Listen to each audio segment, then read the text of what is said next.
Hello, everyone. Welcome to episode 10 of the Dunkirk Game Devlog. So, last episode, it's episode 10, which is crazy. We've done a lot of these lately. So, last episode, we got the new menu done. We also revamped the client script for the guns here. And then we also done we got the new helmets and stuff like that. But I mentioned that I was going to do some bullet drop.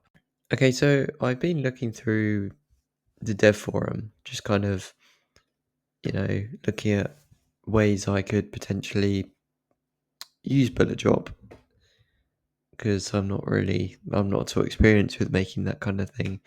And then I see this, and yeah, I'm not doing that.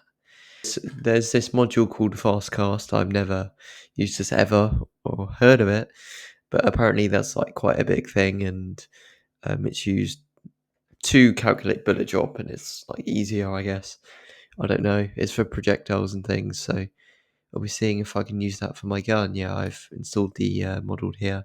It's a Redux version, so yeah, we'll see how it goes. So I got bullet drop working in the background here. You can see the bullet drop in action. In this clip, I just enabled the arc thing, which is part of the module, but that's just so you can see it. But yeah, I definitely recommend if you're trying to make bullet drop and you can't be asked to do all this maths, definitely try out Fastcast. It's a really helpful module. I use ChatGPT for the script because I'm lazy. Hello everyone, so a bit of an update. So I have started revamping the guns. I'm working on the Bren gun at the moment, but the thing is, it's such a big gun. It's taking ages to remodel, of course. I'm trying to make it as detailed as possible. And there's so many big parts to the gun, it's crazy. Because the Bren gun is kind of the oldest model I think I made without being revamped, but yeah. And also in the background here, you can see a testing session we did. I had to increase the velocity of bullets just because they weren't really hitting their target, but yeah, that also went quite well.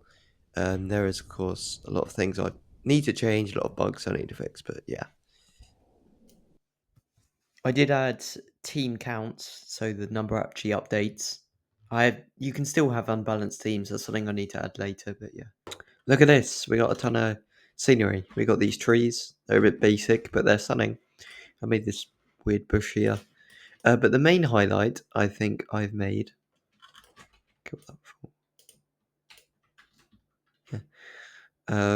Is this truck here. I'll put an image of what the truck is based on, but yeah, I think it turned out really nice. I made it in Studio, not Blender, and it was a lot quicker than usual, but also we've got this orchard here. So I'm currently just working on the map. So as you can see here, I got back to the Bren, but it was quite... I mean, you can see me here struggling with the magazine.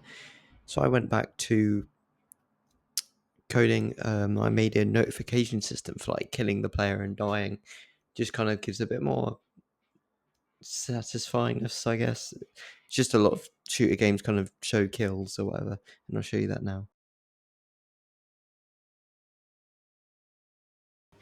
Okay, so with notifications kind of working, you will see here a bit of changes to the town.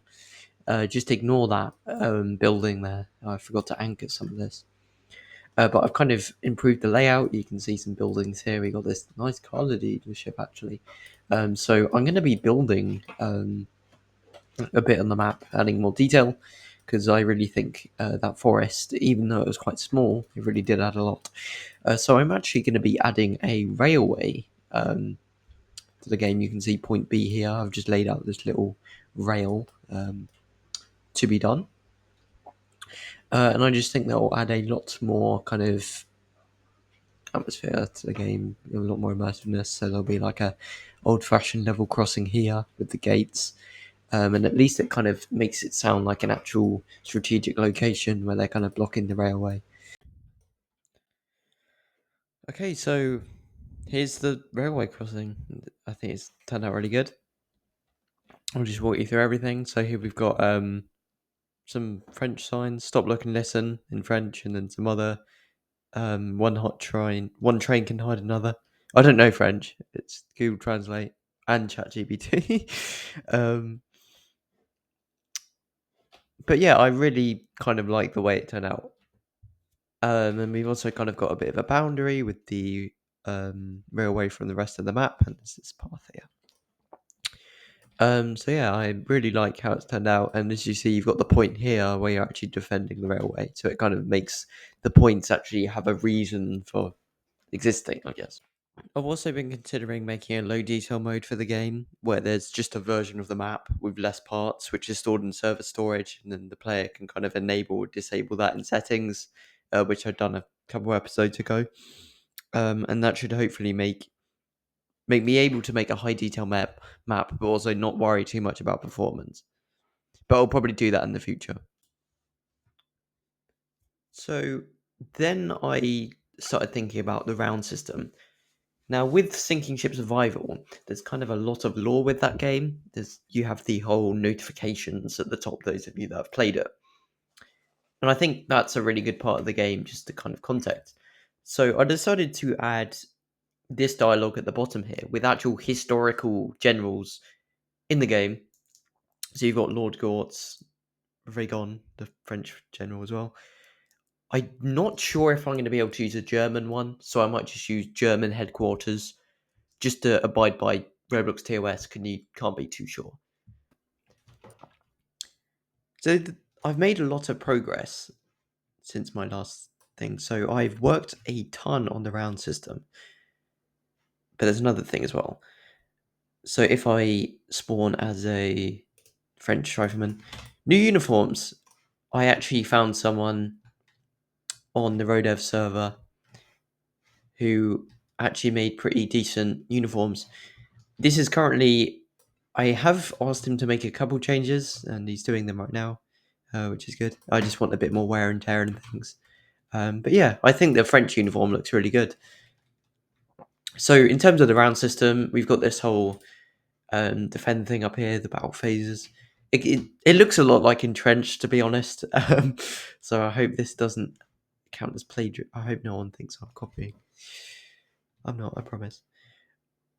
I'm not going to be testing this episode. There'll probably be a gameplay footage next episode because my next test session was like Friday, so I don't really have much time. But yeah.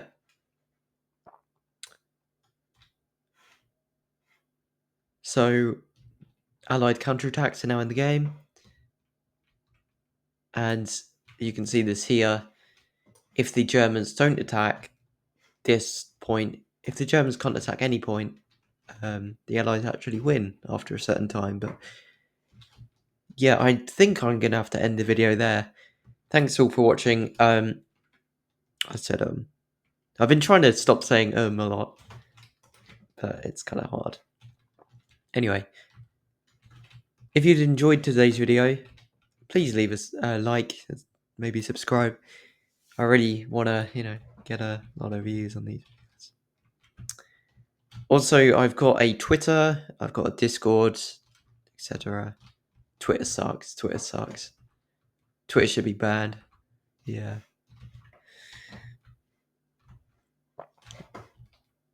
So please follow me or join the Discord. That'll be very helpful, very nice. Yeah. Thanks for watching today's video. Goodbye.